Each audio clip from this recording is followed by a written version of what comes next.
Welcome to the Retirement Made Easy podcast, a show created to be your go-to source for straightforward retirement advice. Best of all, it is presented in a language that you can understand. Are you ready for some straight talk on retirement planning without all the fluff? Well, you found the right podcast. Here's your host, certified financial planner, Greg Gonzalez. Welcome to the Retirement Made Easy podcast. I'm Greg Gonzalez. Thanks for joining me today.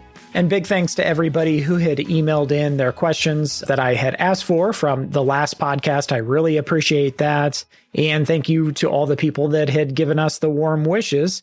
I'd mentioned my son was going to be born right after I recorded the last podcast episode, and baby Owen was 7 pounds, 5 ounces. Very healthy baby, and my wife is doing great other than lack of sleep along with myself. But, that only lasts for so long. So thank you for everybody out there for your warm wishes and prayers. Really appreciate that. Got a lot of things to cover on this week's episode. And again, I welcome your questions. Visit my website, retirementmadeeasypodcast.com. Submit your questions there. Listen to previous episodes. Download all the resources that are available for free. And I always fail to mention that there is a section that says work with Greg for those people out there that are looking for someone that specializes in retirement planning. You don't have to do it alone. You can find someone like me or another great advisor. So there's a button at the very top. It says work with Greg. You fill out the intake form and then we get in touch with you that way.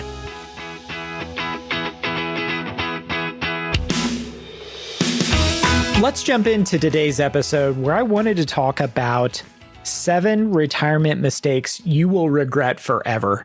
I guess the inspiration behind this whole segment is from an article in Kiplinger's, and it's called The 16 Retirement Mistakes You Will Regret Forever. I boiled it down to the 7 most common that I see. This article was written by Bob Niedt, Niedt, January 31st of this year, 2024. I will include a link in the show notes where you can read the whole article.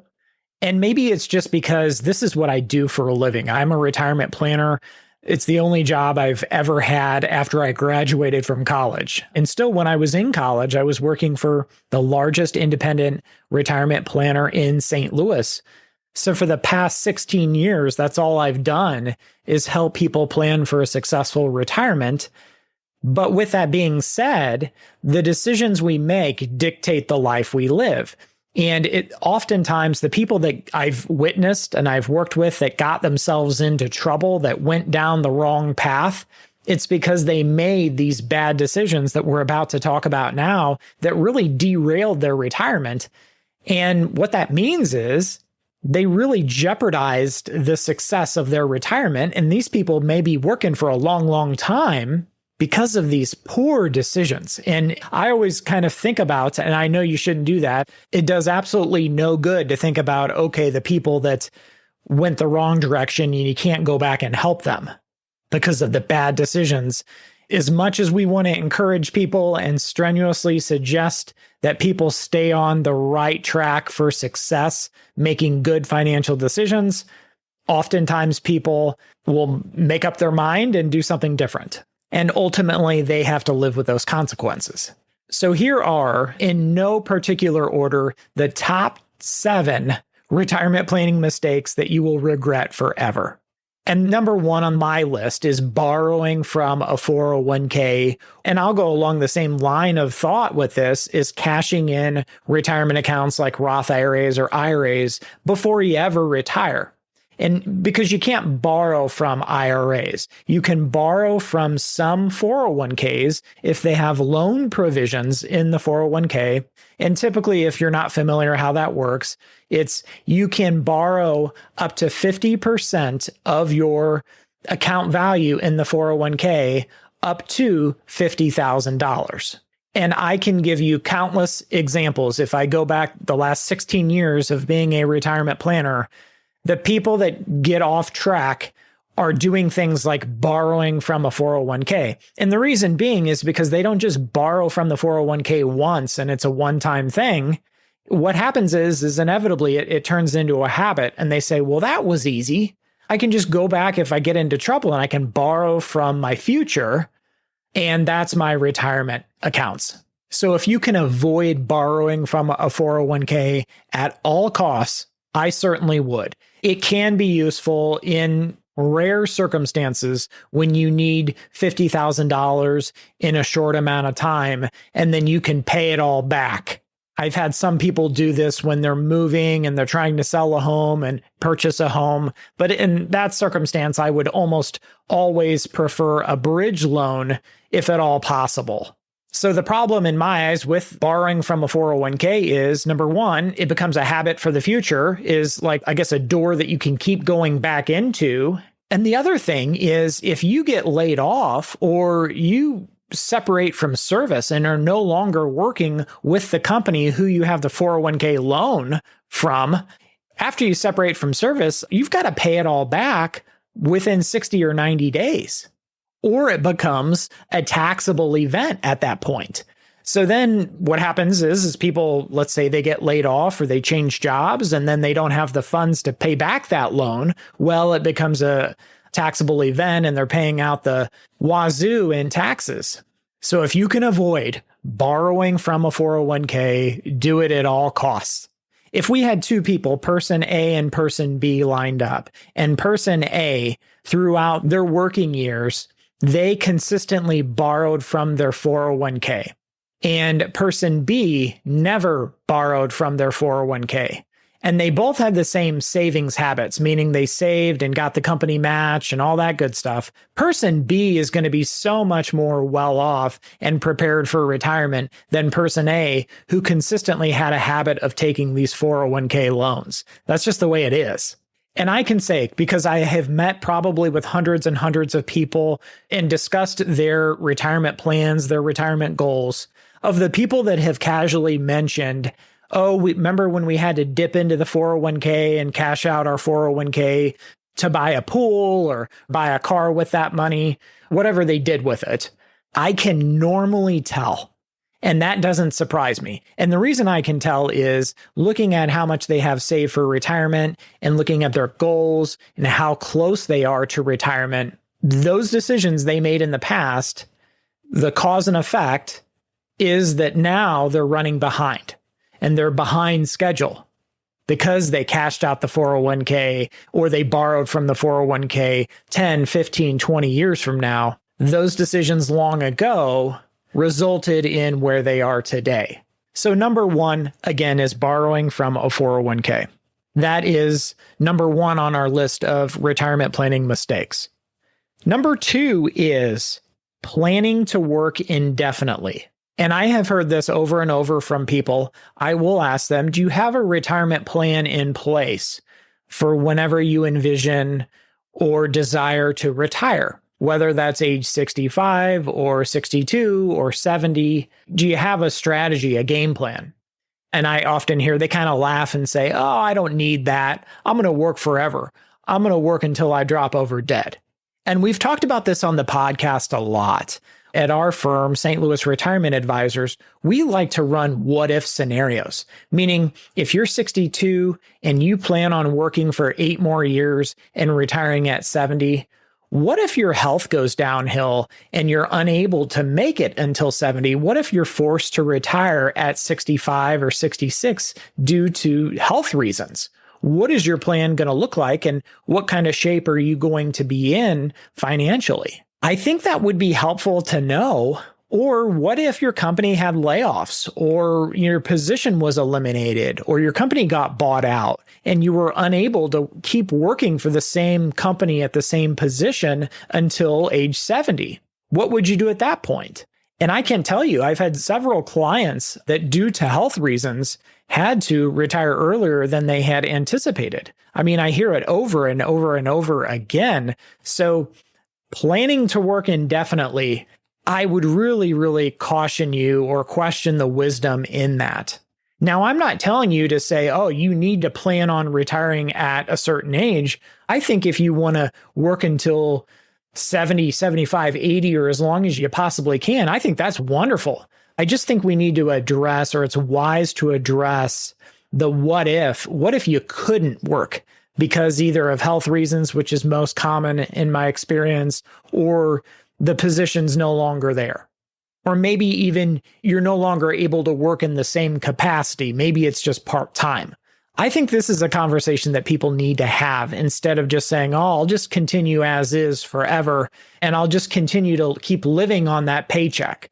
Well, what if that paycheck were to disappear? Where's the money going to come from to sustain yourself besides a Social Security check or a pension? So that's number 2. Number 3 is buying a timeshare. And if you're unfamiliar with timeshares, typically the way they work is you're committed to it for life, and the fees and expenses can go up. They tend to go up over time, and people will stop using them, and they end up being a big ripoff, and people really wish they wouldn't have bought into them to begin with, because it ends up being this expense that they can't get rid of. And I know there's some companies out there that will help you get out of these timeshares if you pay them a bunch of money up front. And I would be very, very cautious if anybody hires those types of companies, because there's some bad reviews online. But I would say certainly more times than not, the people that I talk to that have bought these timeshares really, really regret it. And sometimes they even laugh about it, saying, man, we wish we would have never gone there. And I even have on my questionnaire, which is like my new client information intake form. It asks people the best investment they ever made, which is sometimes property, maybe their 401k, mutual funds, that kind of thing. And then right below that, it asks your worst investment, which oftentimes is you'll see timeshare or something like that. So buying a timeshare is mistake number 3. Number 4 is putting off saving for retirement. And the way I look at saving for retirement and try to explain to people is it's something that you just have to do. You've got to save for your future. Dave Ramsey recommends saving 15% of your household income for retirement every year. If you do that, if you actually follow that very simple advice and save 15% throughout your entire working career, you will be set up extremely well for retirement. The fact of the matter is that most people don't do that. And if you ask people why, they'll say something like, well, I can't afford to. I can't afford to save for retirement. And I have a client here in St. Louis. He's a really, really funny guy. He's really one of those guys that just has a great sense of humor. And when he's talking to his coworkers, they'll say that, oh, I can't afford to save for retirement into the 401k. And he tells them, you can't afford not to. Come on. And he's right. He is absolutely right, because many, many, many of these 401ks, they offer this match, a match that years ago, that money was going into a pension, a defined benefit plan.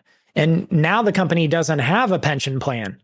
So where does that money go? Well, it goes in the form of a match, and that's available for the people that want to put in their share, and then the company matches it. And I know we're not supposed to say free money, but it is. It's a dollar for dollar return on the money that you're putting in.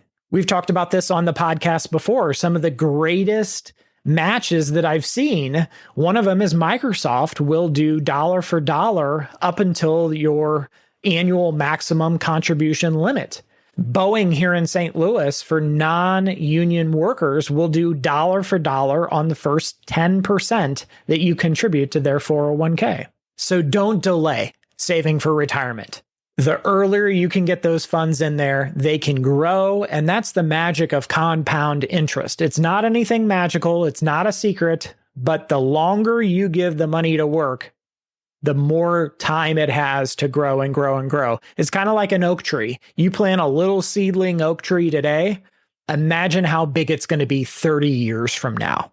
So that's retirement mistake number 4 that you will regret. Mistake number 5, and I see this on occasion with people who have children and they want to give their kids, I understand. Now that I have a 2-year-old, and she's actually 2 years old today as I'm recording this, happy birthday, Ava. And now I have a little boy, baby Owen. So I get it. You want to do everything you can for your kids because you love them.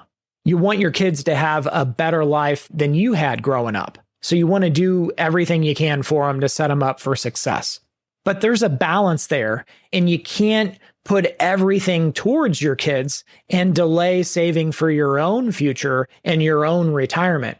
And I have seen this over and over. Some people, what they'll do is they'll stop saving for retirement because they want to send their kids to a private school, or they want to send their kids to the best colleges or whatever it is. And then they get down the road and they get 60, 65 years old, and they don't have the money they need to retire because of all the resources going towards helping their kids out. So mistake number 5 is putting your kids first and putting yourself and your retirement savings and your financial future second in the list of priorities, or eliminating it altogether, because all of your emphasis goes towards your kids, can be a recipe for disaster. And what am I talking about here? Well, let me give you some examples. This is just going off the top of my head because I have had multiple conversations with people throughout the years that wanted to help their kids out, but they also wanted to talk to me because they needed to help with retirement planning and they wanted a second opinion. I've talked to people where they cashed out their 401k while they were in the red zone leading up to retirement. We call that the retirement red zone, the last 5 years. And typically people are stockpiling money as much as they can so they can get to the finish line of retirement. But I've talked to people that cashed out their 401ks to pay for their kids' weddings, vehicles, homes, student loans, the list goes on. Oh, even personal loans to help a son or daughter with a business startup. And that's a reality, I'm telling you. And maybe not only cashing out 401ks, but cashing out IRAs, Roth IRAs, brokerage accounts, all of their retirement savings accounts.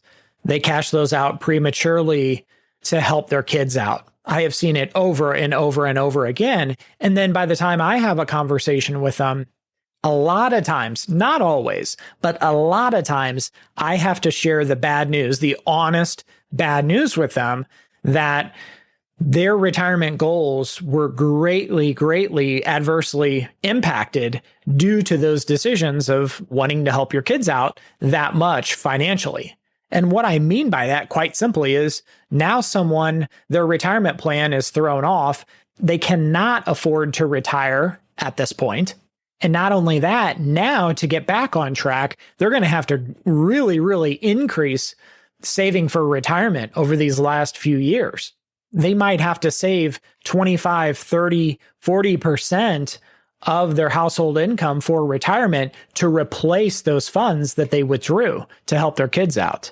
The lesson here is I'm not saying don't help your kids out, because I have kids. I understand you want to see them do well. You want to help them financially. You want to see a smile on their face.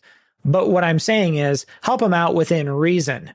And if you need to talk to your financial planner about that, saying, hey, what's going to keep me on track? What can I do that can help them that's not really going to mess up my retirement aspirations here?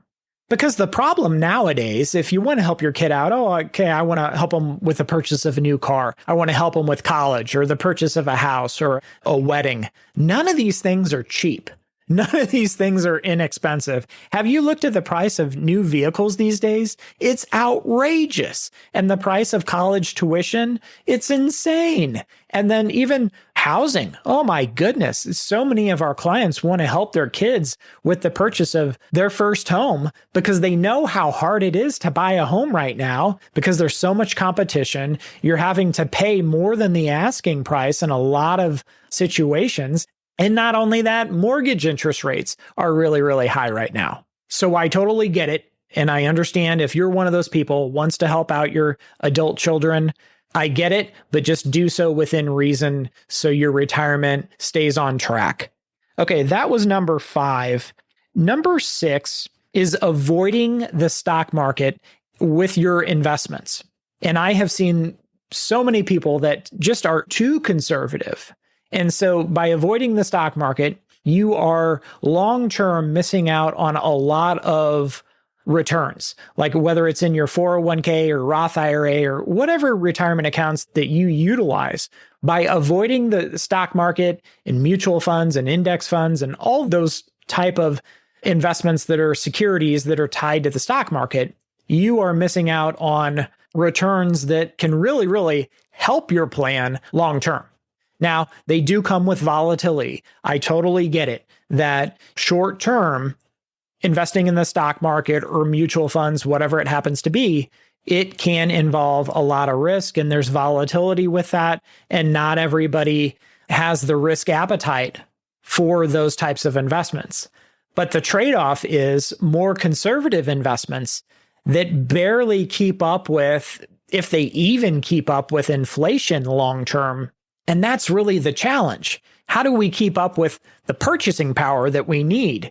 We need at least our money growing by the rate of inflation. So at least it continues to buy what $1 bought the previous year. I actually met with a client and his mother had a bunch of cash in the safety deposit box.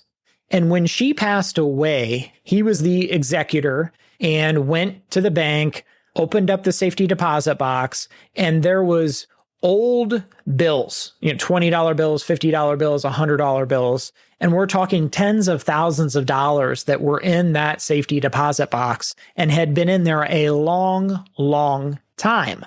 Now, how did he know that they had been in there a long, long time? Because you could look at when they were printed, like the actual bills themselves. And you remember like the old $20 bills versus the newer $20 bills. I don't know when that changed, but if you saw a $20 bill from when I'm talking about, you would know, okay, that was before the big switch. Because they gave our currency, the US currency, like a makeover. I don't know how many years ago, but it was the old style bills. And he had pictures of them. He showed me on his phone.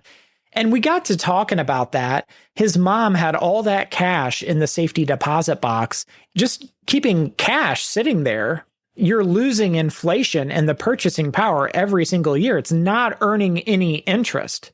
So it actually buys less and less and less. It's like somebody coming in and taking dollar bills out of that safety deposit box every year because it buys less money. That was his point was, gosh, she had all this money in here. It could have been in a CD, at least earning a little interest for all these years. But mom wanted to keep the cash in the safety deposit box, and it just sat there and did not grow at all and actually lost purchasing power because inflation creeped up year in and year out. So there's a balance there. Most people don't want to be 100% in the stock market. You need an emergency fund. We've talked about the buckets that we utilize, the bucket strategy for retirement planning. That's what we subscribe to, and it works really, really well. But don't avoid risk. It doesn't really make sense to avoid risk on every dollar of our portfolio because you're missing out on long-term growth. You need to at least keep up with inflation long-term. And I can't tell you how many people that I've talked to over the years that they went through 2008 and the stock market crash of 2008. They saw their 401k go down 30 or 40%. And it just emotionally, they couldn't take it. And they got all their investments out of the stock market and they moved it to something safe like CDs or the money markets or something like that. And they never invested a penny back into the market. Well, the market has recovered a ton since 2008, but these people that I've talked to just cannot take the risk. They are so risk averse that they want nothing to do with the stock market. And I think that's a big mistake. That's my personal opinion. I don't think it should be an all or nothing. It doesn't have to be like that. You can do portions. You can invest a portion here, a portion there, and take appropriate risk without avoiding the market altogether. Moderation is the key. There was a nutritionist that used to say that. How much should you eat? How much do you fill your plate? Well, moderation is the key, is what she said. And our last regret, retirement regret, this is number 7. And I see this seldomly. I definitely do see it, is people that relocate on a whim. And typically this is upon retirement. They say, oh gosh, we really liked Arizona. We'll go out to Arizona. And they just kind of don't do a lot of homework. They just buy the first thing that I think we would like that house. What I would say is do your homework. What I would recommend, and I'm not telling you what to do, this is what I would do, and this is what I've had several clients do, is they will go and rent, do an Airbnb or something like that, rent a condo for 2 months in Arizona. and see if they like the area. And kind of give it a test drive maybe for a year and say, okay, we'll spend 2 months in Arizona here, maybe in the dead of winter. Maybe we'll come home for the summer because it gets really, really hot in Arizona in the summers. And then we'll go back again in the fall and kind of see a couple different areas and maybe stay in a couple different areas and see which area we like the best. Talk to the people there. There's a lot of people that retire to Arizona or maybe Florida or the Carolinas or wherever you're looking at, Texas, instead of just buying out of the blue. I've had other clients that have said, oh, we know people down there, maybe in Florida or South Carolina or something like that. And they go and stay close to them and get to kind of experience it for a while before they buy their home or condo there. So retirement mistake number 7 is just kind of buying on a whim. And where this really becomes a problem is for the people that are selling a home, maybe they've lived in for the last 10, 20, 30 years. And then now they're packing up and relocating to an area that they don't know too well, but they've read it's kind of nice. This is a major, major decision, kind of uprooting and landing somewhere else. And what I would say is, take your time with that decision. Make sure it's where you want to be in a place that's going to make you happy. So I hope this episode of the Retirement Made Easy podcast has been helpful. These were 7 of the retirement mistakes that you will regret forever. If you have questions, visit my website, retirementmadeeasypodcast.com. Because people ask, if you're looking to work with a retirement planner like myself, on that website, you can click on Work with Greg and you can fill out the intake form and we'll get back with you that way. We'll see you next week. And remember, always dream big. The opinions voiced in this material are for general information only and are not intended to provide specific advice or recommendations for any individual. To determine which investments may be appropriate for you, please consult your attorney, tax advisor, or financial advisor prior to investing. This is a hypothetical example and is not representative of any specific investment. Your results may vary. All performance referenced is historical and is no guarantee of future results. All indices mentioned are unmanaged and may not be invested into directly. The SmartVestor program is a directory of investment professionals. Neither Dave Ramsey nor SmartVestor are affiliates of St. Louis Retirement Advisors or LPL Financial. There is no guarantee that a diversified portfolio will enhance overall returns or outperform a non-diversified portfolio. Diversification does not protect against market risk. All investing involves risk, including loss of principal. No strategy assures success or protects against loss. Securities and advisory services offered through LPL Financial, a registered investment advisor, member FINRA, SIPC. Thank you for listening to the show today. Check us out at our website, retirementmadeeasypodcast.com. And if you want some help from Greg, submit your questions at the bottom of the page or sign up for a 30-minute retirement coaching session with Greg. We'll see you next week.